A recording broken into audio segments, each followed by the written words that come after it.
doing business in Africa. You can't afford to be without Africa Investor.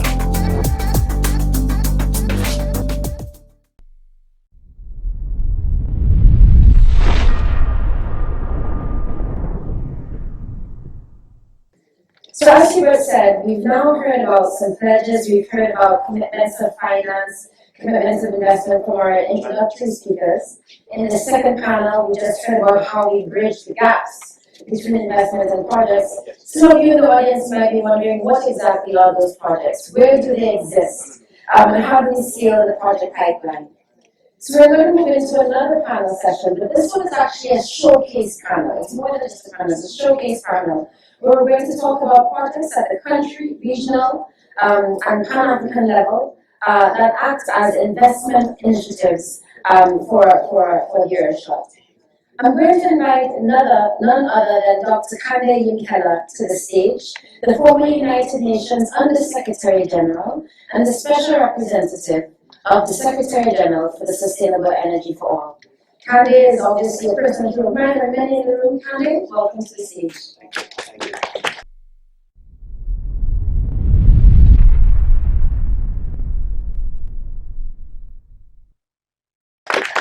Thank you very much. This is the action session. Many times people say we don't see the projects, we don't know what they are. So I'll just call folks out. This is meant to be short. They give you an example of what they do. They'll still be on stage in case people are interested for more details. But we're going to do it in rapid fire. Let me thank Hubert, Adnan, and others who worked with us this 1 year to make sure we do this. This is not the end. In fact, it is the beginning of many beginnings. So I call immediately to the stage Raza Hassan, Managing Director of Africa 50.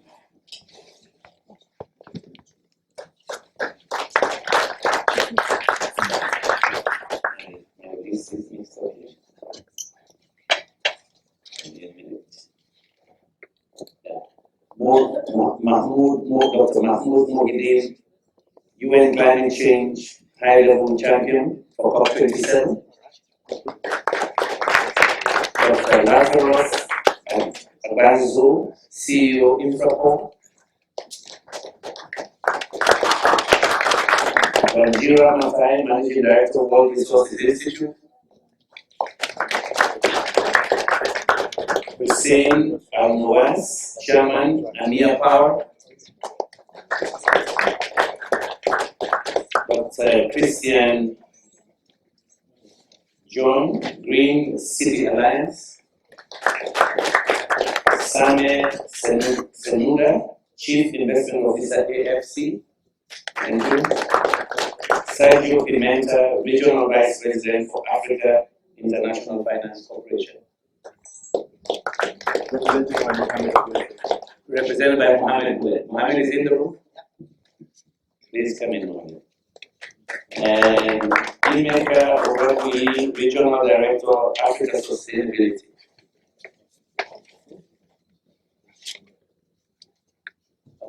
Our seat is full. I'll call some others as we move on. I'll start with Dr. Mahmoud Mohideen. Mahmoud, we want examples. You and I have known each other some time ago. You've worn many hats. What are some of these abstract examples so other countries can dream, imagine, and be creative and replicate them all? Just design something new.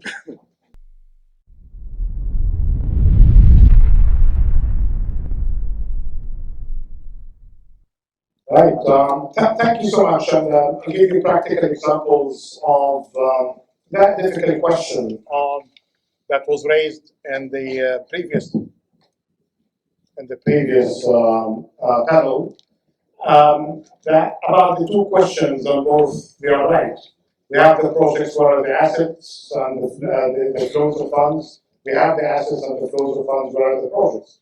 So this is a matchmaking exercise on capacity development. And the story goes as such. Directly after the announcement of the GFANs, the preparation for COP27 was underway. I was asked to coordinate the work of the non-state actors as climate champion. This is the role that I've been doing with Nigel Topic and then with Razan Mubarak of UAE. And our job is to be facilitators and to try to find solutions and not to brag about the gaps. So the practical answer to that, and I had a discussion with Mark Carney with his famous piece on the country platforms, with 6 prerequisites for finance and the promise of the GFANs of $130 trillion to flow to the developing economies and emerging markets. And he put macroeconomic stability, financial development, the financial markets, and sorry, Mohammed, because you heard part of that yesterday, but I'm repeating it for the rest of the audience in specific Africa. And then he went into the issues related to exchange rate volatility and how to deal with that. He went as well into issues related to business environment and matters related to rule of law and governance. And then pipeline of banking and industrial projects. And actually, first time we heard about this serious issue of the banking and industrial projects, this was around the same time we met in 2010 when Korea was hosting G20. So it's an old question, not just for Africa, but for the rest of the world. Don't take offense on that. I said that as an African, I was a minister of investment for Egypt for many years. I'm proud that my record hasn't been broken to attract net FDI of 9.9% of GDP. In the case of Egypt, if we continue doing that, this is more than $45 billion of net FDI. So I know a bit about issues related to business environment, but definitely just to refer to my fellow ministers in Egypt now, the global and regional environment is not really as good and benign as it used to be. Always put that issue of politics, political economic dynamics in consideration. But back to Mark Carney's list. I said, well, this is a perfect list, my good friend Mark, in the sense of the land. Why don't we go by pipeline of bankable projects? And that can lead us to the reforms. And we reform as we go. And we have the example that, for instance, from Egypt, in Bimba, this is one of the biggest solar farms in the world, competing with many other projects in Africa today, with projects in Kenya. There was an announcement of one in Ethiopia just yesterday. Morocco is doing the WhatsApp. And here the model is simple. You have a serious project with potential finance, but then the business environment may not be perfect. But you go to the ministers and tell them, well, I have the money, I have the assets. And then we have the incentives. If you start to do 1 to 3, you'll be getting part of these billions and trillions of assets flowing to your country. So the minister with his government will start to negotiate these tough areas of tariff reforms, offtake agreements, dealing with some sectoral challenges. But if you go on to tell the national government, yeah, pave the road for me, and then we will consider in that high competition kind of environment that we may consider investing for you, they may not say, well, thank you so much, we need to survive in our business. These reforms that you are asking us to do are very much tough and controversial, but here is basically reform as you go. Did that work only for Egypt? It worked for a pipeline of not just bankable, because the climate action agenda is full of debt and we are overwhelmed by debt. What we need is the proper mix of energy. Perhaps energy can flow in as well. Yeah, proper mix of energy between debt instruments and private equity with support of public-private partnerships. So this has been a model supported by private sector investors with multilateral development banks behind it, with the government of Egypt doing the work. But this is the ultimate, perhaps, kind of partnership that we did in building what I encourage you please to read, the Assets to Flows report. It's available. Mohammed, in 1 minute, will you not be accused of tailoring the reforms to one entity? No, What do you got against that? this is a competitive practice. And actually, the very project in the solar plants of Egypt is not just for the big players and the big conglomerates.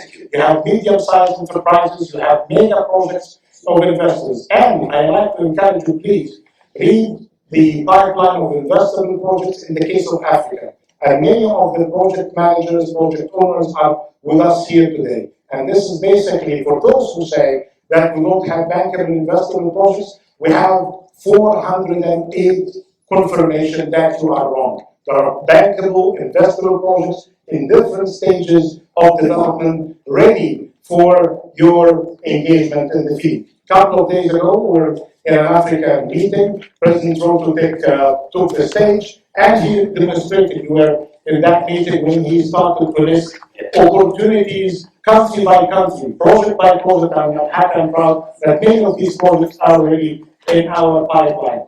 Simple stuff don't make the perfect anymore. The good, be practical, and the earth should need to borrow something from the moonshot. By having a timeline, specific targets, but more important, specific team to deliver, not to be generic and not to be extra in the time that you are after in order to achieve these targets. You need to have this specific target within a manageable time and specific team to be accountable for. Good luck in implementing the assets of flows. Thank you so much. Thank you so much. Guys, you are our 911 call. Somebody whispered to me, the Canadians were asking, do we have a 911 number for Africa? Africa 50.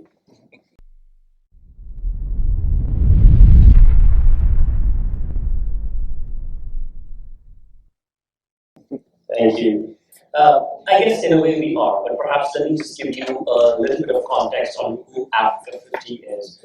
So Africa 50 is an investment platform for infrastructure, which has been operational for about 6 years. We are owned by 30 African countries, 3 central banks, and the African Development Bank. And they created us and purpose-built us so that Africa could grow and build its infrastructure under the control of Africans. So that was the main aim. And we have, although we are owned by these countries, they have deliberately and very with a lot of foresight made our investment committee independent. Let me repeat that. They made our investment committee independent. So we make investments which are independent of political interference. So investments that make commercial sense. Over 6 years, I believe we have done projects which have a total value of over $6 billion total funding. And we have done a lot of projects. It's across the continent. I think one thing that has been talked about quite a bit that I'll address before I get to the 911 call is this issue that some people say there's not enough projects, other people say there's not enough funding. And this is a bit of a chicken and egg story.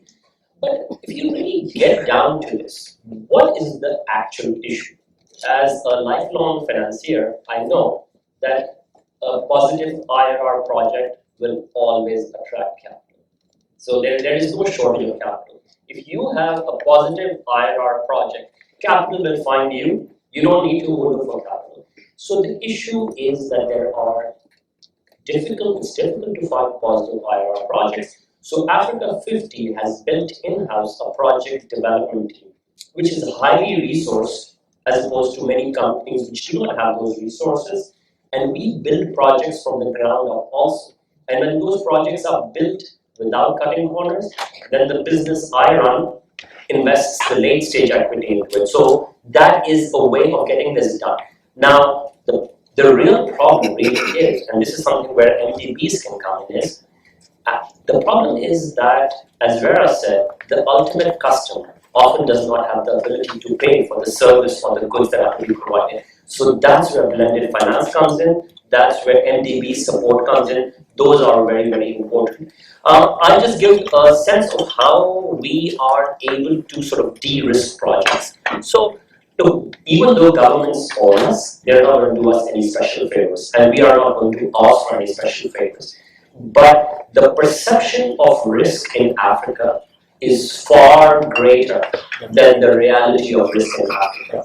Okay, in fact, in my experiences in Africa with ministers, with my good fortune with heads of state, people are all business. They are very focused on tasks, way more oftentimes than in other countries that I have seen. So that is there. What we are able to do is provide that connectivity and access. So we have lots of portfolio companies. And if one of our portfolio companies has an issue, we're not going to solve the problem for them. The government will not solve the problem for them. But we have the ability to get them in touch with the right people who will look at it and if it is reasonable to address the issues. So I would say that's how we are a potential 911. Rather, it is part of the problem, not the rating company. The rate was so low that people already imagine that we're so risky. Perhaps, but That's the view of Mo Ibrahim, by the way. no. So If you were here, that's why we wanted you here. I'd like to say that capital and rating companies are agnostic. They don't have an ideology. Okay, they're not out there to get anyone.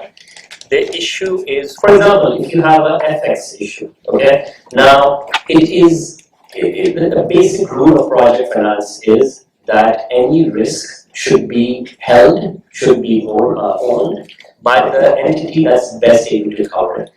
It's very difficult for a foreign investor to take steady risk. Okay, so there we have to find the right entity who takes that risk. And if we find the right entity, which could be an NDB, okay, it could be one of these sovereigns who are trying to build out infrastructure in Africa. If they are going to own that risk, perhaps the ratings will be that low. Lazarus, you are partnering with the EU Africa Green Industrialization Solar. Give us an answer from your standpoint.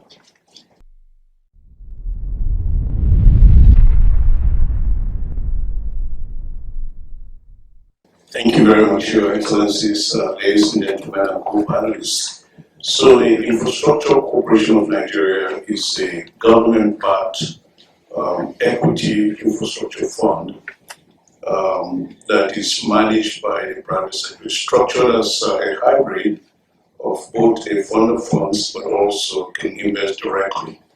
The inspiration for this fund is that in Nigeria, the need for infrastructure is about 100 billion a year.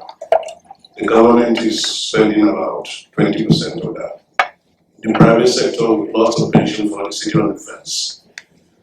Yet, the country understands, similar to what the summit is saying, there's no growth without industrialization, there's no growth without sustainable infrastructure. So the idea behind Infrastructure Corporation of Nigeria is actually to crowd in private capital. It was seeded with $2 billion in local currency equivalent and projected to attract another $15 billion over the next 5 years, again in local currency, to solve the issue of the asymmetry between FX and local currency and infrastructure assets. Now, the mandate goes across all of the key verticals, and in Nigeria, we say we live in darkness, not because the country hasn't invested in power. It has invested in tremendous amount of infrastructure, but yet it's not working. And so now it is projected to be one of the largest off-grid electricity markets on the continent. But how do you do that without falling into the same trap? So we thought maybe the best thing is to actually begin to invest in the underlying supply chain itself. So the project that we announced, even right here on COP28, was to partner with the largest European manufacturer of lightweight solar panels that are made out of plastics. And because Nigeria is blessed with petrochemicals, it can leverage all of the feedstock from the local industry. It unlocks the recycling industry, it unlocks the recycling economy. It actually leverages all of the recycled plastics and the virgin plastics. And this product is going to be fully recyclable at the end of life. So it is low carbon, it is lightweight, and it actually allows us to complement what we have on the grid.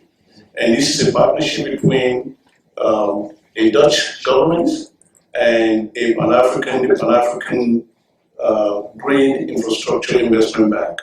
InfraCorp is going to take the equity in it, and once the project is actually mature and de-risked completely, it will refinance it by bringing in the private capital, similar to what we heard as an example. So we're very, very excited about this project because it provides a template for how we do industrialization infrastructure that is sustainable, climate resilient, but also leveraging the local supply chain and localizing the capacity for making the investment and the entire off-grid electricity industry very sustainable and more competitive and supports industrialization broadly. So that's the example. Fantastic. The president was on the panel on the industrialization with President Ruto, but for me, I know now we are getting the next set of panels on my 200 minutes. Why, Joel? You just gave us an example of using our local assets, but I know you know that we have all of those green assets, and I see the picture here on the Earthshot. Should we leverage those as well? But I know you have other things to say, but all of that green asset, we're the biggest lungs of the world. Shouldn't that mean some real good de-risking?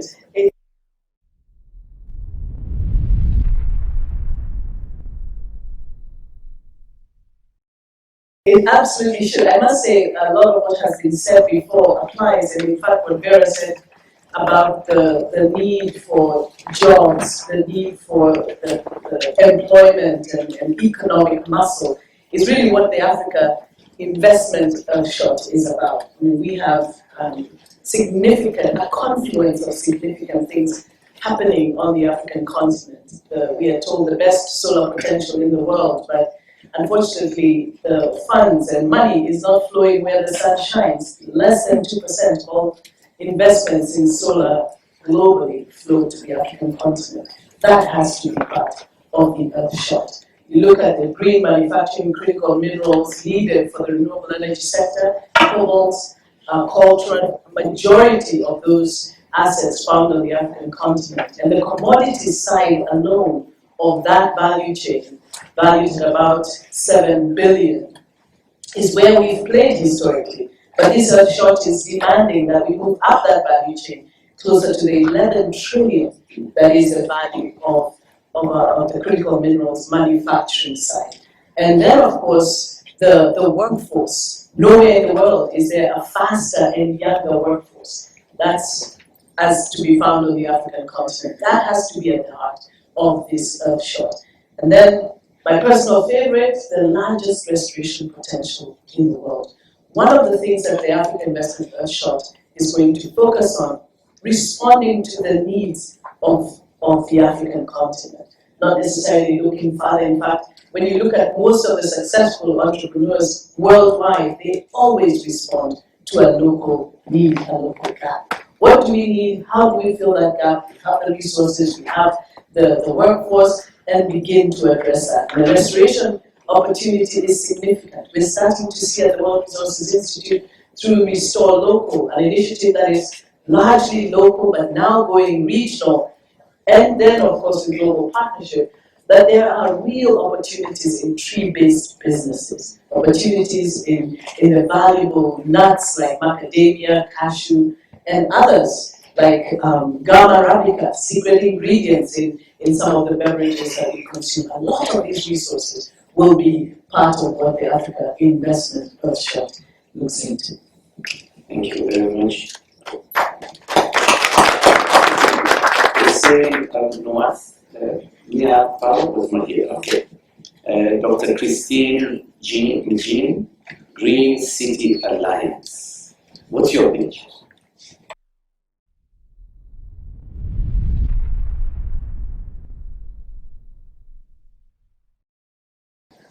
Thank you, ladies and gentlemen, for the time to speak.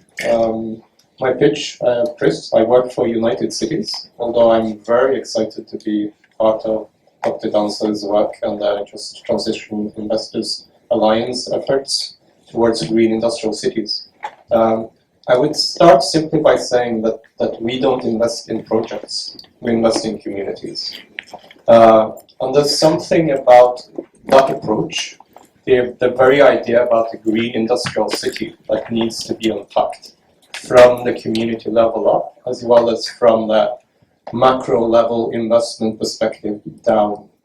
And let me give you a few examples. I mean, I come from a country that less than 100 years ago was doing worse than Africa south of Sahara. And we're now amongst one of the richest people ever to live.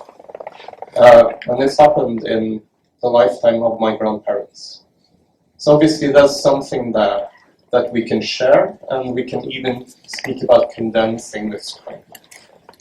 So when we work with the Just Transition Investors Alliance, it's really about understanding what do you bring to communities, especially communities that have all these resources, all these young people aspiring to not have someone pay for electricity, but to have a job and pay for their own electricity. That's the future of this discussion, right? No one's going to pay for the power systems of Africa. Africans are going to pay for the power systems of Africa. Africans are going to build these systems.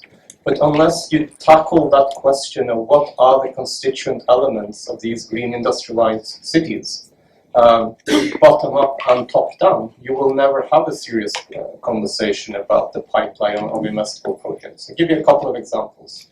Back home, less than 5 years ago, we asked, how can we make our city of about 200,000 people? And home is in Norway, and then increasingly it's in the Middle East, and recently it's been more in Egypt, I'm afraid. I mean, my family is complaining.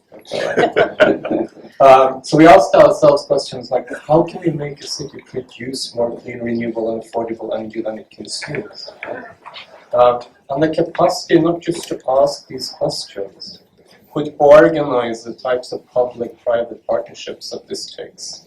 Mobilize the capital, draw in the technology, work on the frameworks, legal frameworks, work with the communities, rethink the business models, meant that in less than 5 years we were able to pull this off. And we thought, okay, if that works in Norway, I mean, we're not smarter than anyone else, to be honest. Right? I mean, the cat's out of the bag. So we went to, let's turn to somewhere really hard, Lebanon. 1 hour of electricity per capita per day.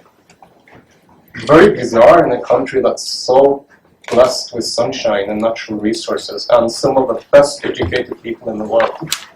Same thing, less than 12 months. A co-op of citizens are able to rethink their energy system, build a local grid, use through a technology, or more specifically an energy corridor, access to technology, to knowledge, to business models.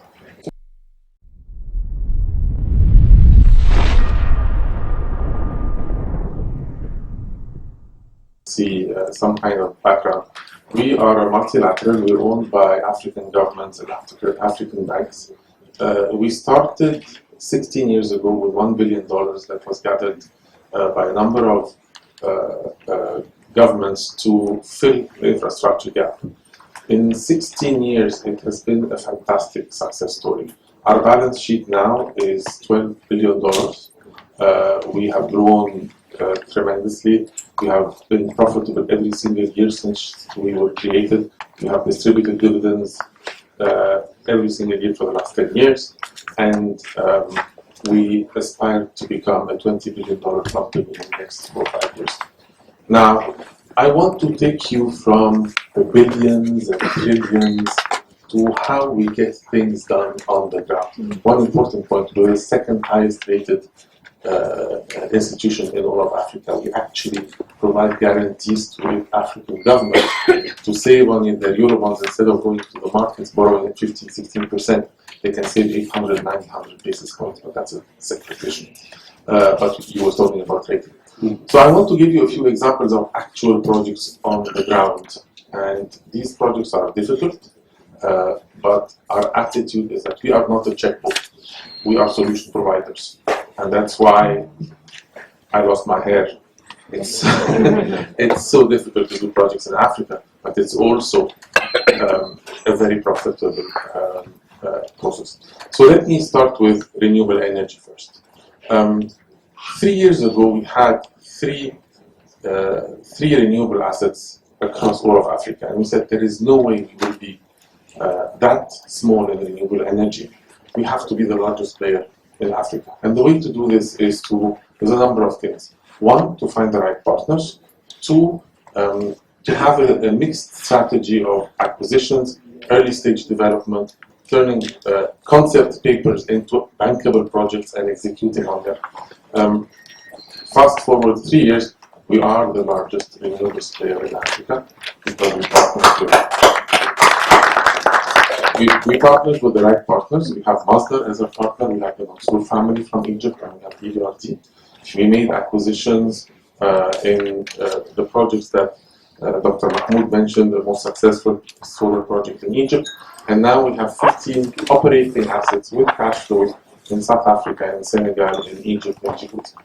But then we also, on the problem-solving kind of example, Djibouti imports half of its power from Ethiopia and imports diesel to burn to produce the second half of its power. We have worked with the government to build a wind farm that was inaugurated last month with the president of Djibouti. And the way we did this is that we said there are two ways to do it. One is go the normal route, which is develop the project finance, invite banks, etc., and then take 2-3 years to build it. Or we went in with our equity, we did 100% equity investment into the project, got it done in 2 years' time, and now Djibouti has 50% of its power that is green and has saved a lot of foreign exchange from importing either diesel or power. If we go to the critical minerals, which is the second example, 30 to 40% of every single mineral in a battery, in an electric vehicle, is in Africa. Copper, cobalt, lithium, nickel, manganese, all of these are in Africa. And it varies from having underneath our feet 30% of the world capacity up to 90%. 80% of the electric vehicle manufacturers are in China. So what happens is that Africa exports rock, effectively, that has 3-4% of the raw material, all the way to China. China produces the electric vehicle and then sells it all the way back to the US and to Europe, etc. One final example, we also, as a problem solver, we look for how do we solve for corridors. So for example, we have a manganese mine, or we have, for example, a forest in Gabon, or cashew nuts or cotton in Togo and Benin. We build special economic zones, but then if you build special economic zones to attract industries, to add value, you need to transport the raw materials. So we also build rail and roads. You get to the industrial zone, but then you have the final product that you need to export. So we also build ports to be able to export the product. So it's all about how do you find the solution, not how do you fund the project. Thank you. Well, I hope you will give me your telephone number, because I'm going to call the president of Zambia and say, we have the guy who's going to build the battery factory. As he talked about his nickel. He said, people talk about my copper. He said, but they don't know what else I have. Nickel is one of them, and they need it for their batteries. We're building for him in the Fantastic. I was with him last month. Again, that's a wonderful example, but that's what Rangira and our sister Vera was saying. We want to add value. We don't just want to do 17th century shipping the raw products. Sergio, the mentor, is not here, but Mohammed is here. Mohammed, IFC. You hear before you speak. You hear the ambition. We're thinking big now. IFC, we want you to be big as well. Follow our ambition. What's your pitch?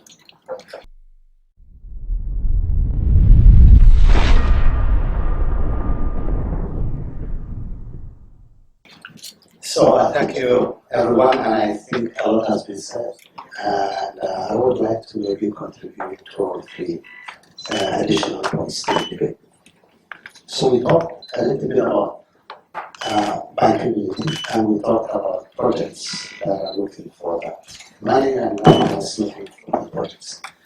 And believe it or not, we face exactly the same dilemma in certain markets, mostly Africa.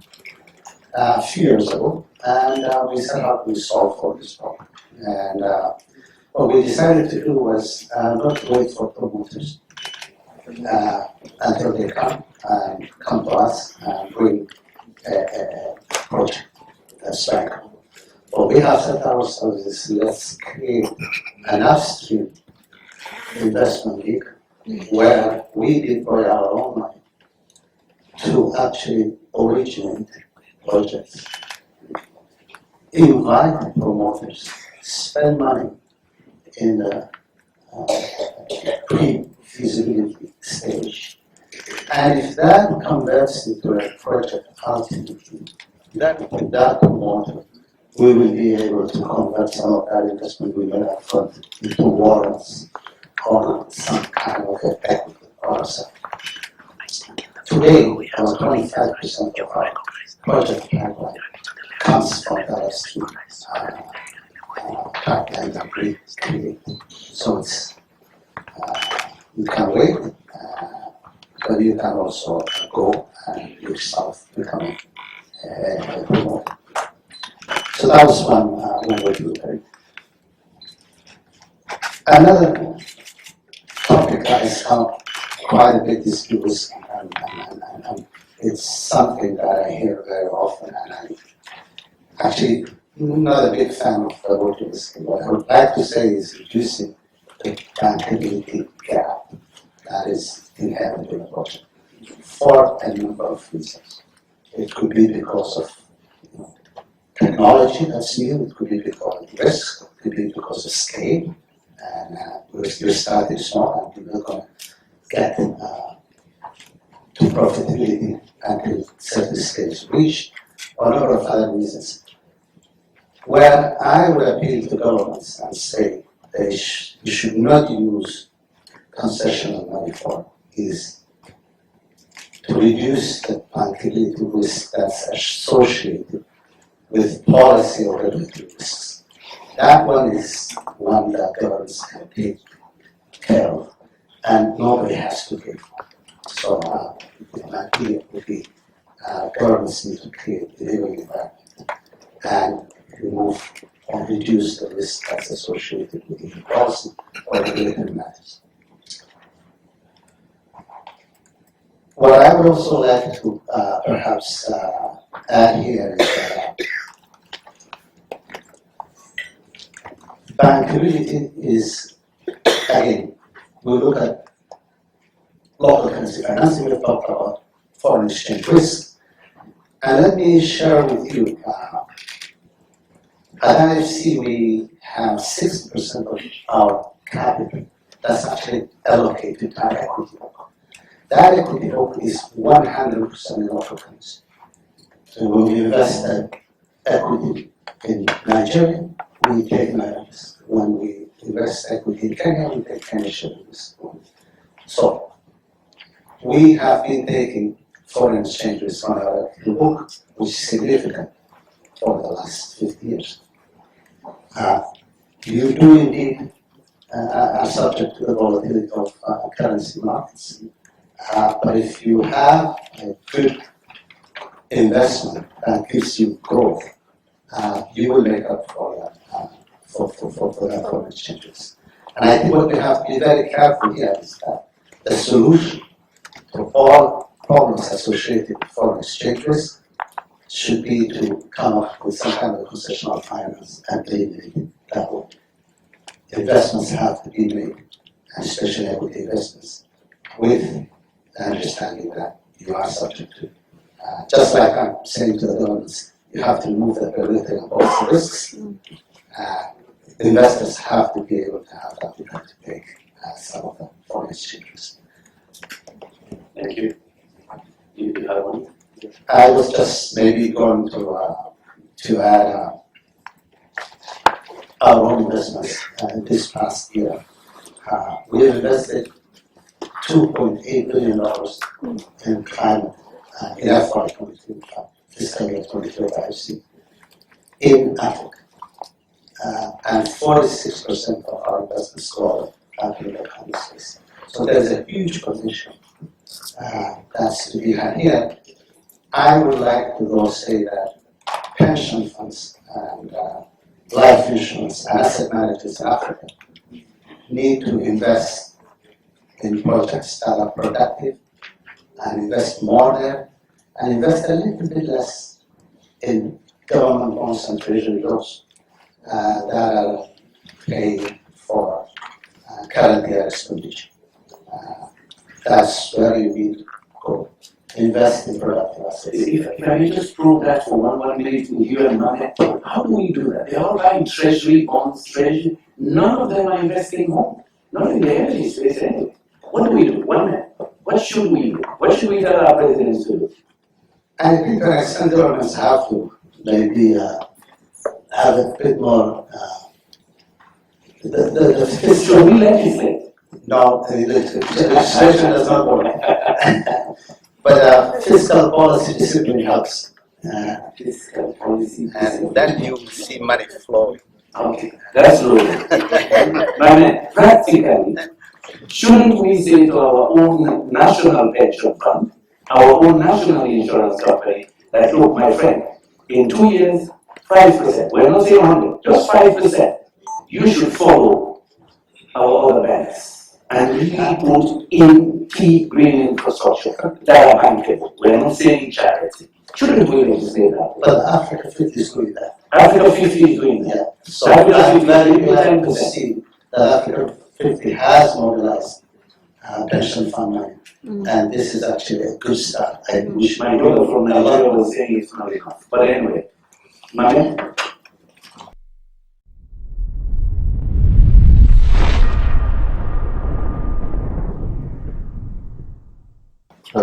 It's Sam. But I think we've done the calculation. If only 1% of African pension funds are put in infrastructure in Africa, that's in excess of $50-60 billion a year. Exactly. So we don't need more than 1%. Okay, so 1%. So yeah, but it's not easy because it's much simpler to put your money in U.S. government bonds. But we were able to get the PIC from South Africa to put money into AFC, but it's not straightforward. They joke that the reason I'm militant is that Adnan said to me, "Can since you moved to the other side, the executive side, now you're more militant than you were when you were a diplomat." I have to be because now I see reality. I talk, but then I see, wait a minute, there are pockets of money sitting. People tell me there are no projects. I see the projects. There's something missing here. So we Africans, there's something else we should do. Yes, we'll get the policy right. But maybe we need to do a little bit more. A few mandates. In the US, I saw mandates when I was teaching there. And people followed those mandates in a transparent way. Well, we have two final panelists. Ahmed Mullah, Deputy CEO, Infinity Power. You need the mic? Give us an answer.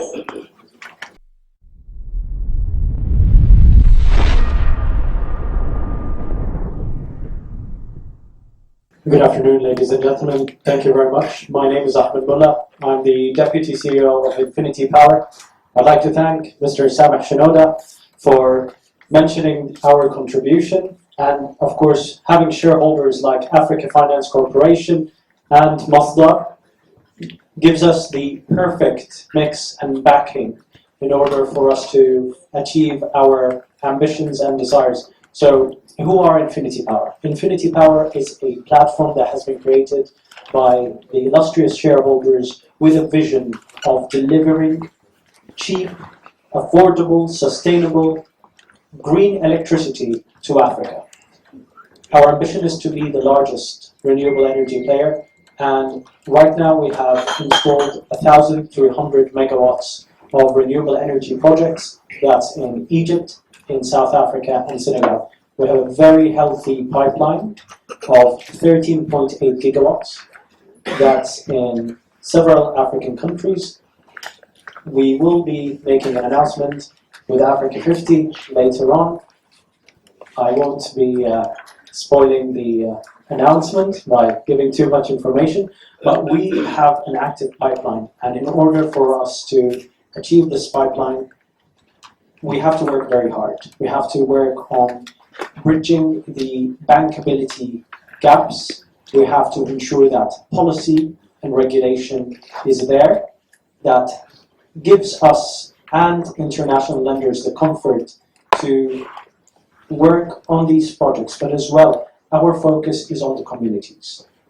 We can't live with the communities for 25, 30 years without actually being good neighbors. So, for example, in Senegal, we have invested in a marketplace, in an IT center that predominantly serves the female cohorts. We are graduating over 1,500 students yearly.